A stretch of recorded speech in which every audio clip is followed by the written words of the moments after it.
اگلا سوال یہ ہے، مولوی صاحب عورتیں جو گھر میں نماز پڑھتی ہیں اس کا طریقہ سب کو پتا ہے اور ہم اسی طریقے سے نماز پڑھتے ہیں، لیکن ہم عمرہ یا حج پر جائیں تو حرم میں امام کے پیچھے نماز کیسے پڑھتے ہیں؟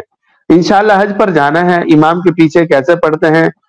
میرے شوہر نے مجھے کچھ گائیڈ کیا ہے، لیکن میں چاہتی ہوں سب خواتین جو حج یا عمرے پر جائیں وہ کسی قسم کی غلطی نہ کریں۔ آپ پلیز نماز کا پورا طریقہ آسان لفظوں میں سمجھا دیں، یعنی امام کی اقتداء میں عورتیں کس طرح نماز پڑھیں۔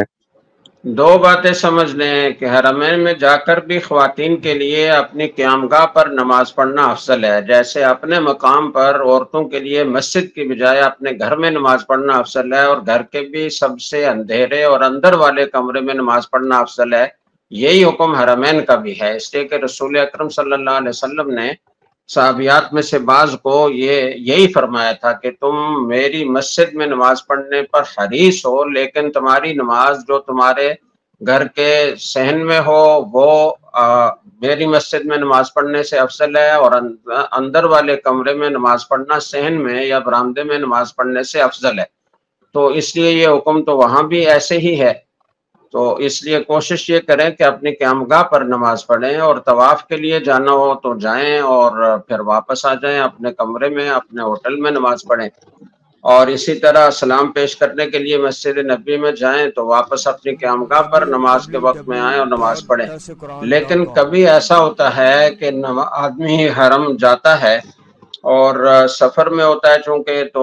موقع بھی بعض اوقات ایسے وقت میں ملتا ہے کہ بیچ میں نماز کا وقت آ جاتا ہے،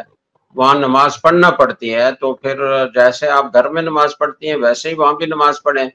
کوئی فرق نہیں ہے، سوائے اس کے کہ جب امام کے پیچھے آپ نماز پڑھیں گی تو رکوع، سجدہ، قیام،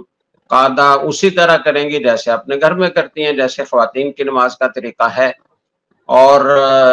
بس صرف اتنا ہے کہ امام کے پیچھے نماز پڑھنے کی صورت میں قرات آپ نہیں کریں گی، خاموش رہ کر سنیں گی، چاہے سری نماز ہو چاہے جہری نماز ہو۔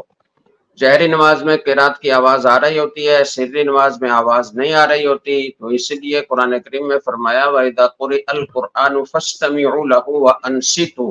لَعَلَّكُمْ تُرْحَمُونَ۔ جب قرآن پڑھا جا رہا ہو تو جب سنائی دے رہا ہو تو غور سے سنو، اور سنائی نہیں دے رہا تو بھی خاموش رہو۔ تو بس اس پر عمل کرنا امام کے پیچھے نماز پڑھنے کی صورت میں لازم ہے، باقی کوئی فرق نہیں